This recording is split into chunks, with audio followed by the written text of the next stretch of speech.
પાટણ જિલ્લાના સમી તાલુકાના દૂધખા ગામમાં વારંવાર વીજ કાપથી ગ્રામજનો પરેશાન થઈ રહ્યા છે। દિવસ દરમિયાન અનેક કલાક વીજ પુરવઠો ખોરવાતા જનજીવન પ્રભાવિત થતું જોવા મળી રહ્યું છે। ગરમીના દિવસોમાં વીજ કાપ વધતા લોકોમાં પણ રોષ છે। ખેતી માટે જરૂરી વીજળી ન મળતા ખેડૂતો પણ મુશ્કેલીમાં મુકાયા છે। પાણીની સમસ્યા પણ ઊભી થતા ગ્રામજનો ત્રસ્ત બન્યા છે। અગાઉ સમી યુજીવીસીએલના કચેરી હેઠળ સંચાલન થતું, હવે શંખેશ્વર કચેરી હેઠળ સંચાલન થતા આ હાલાકીનો સામનો કરવાનો વારો આવ્યો છે।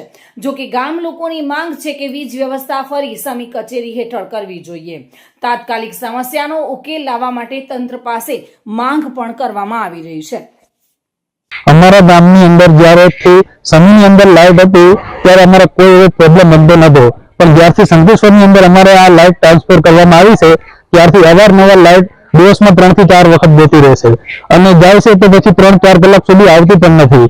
હવે અમારા ગામની અંદર નાના મોટા વેપારીઓ જેના મોટા ભાગે કાંટા ઉપર ઇલેક્ટ્રિક ઉપર છે, તો એ કેવી રીતના આપણા કાંટા ચાર્જિંગ પતી જાય તો પછી મેન ઇસ્યુ કે એમને સાચવવા કઈ રહ્યું।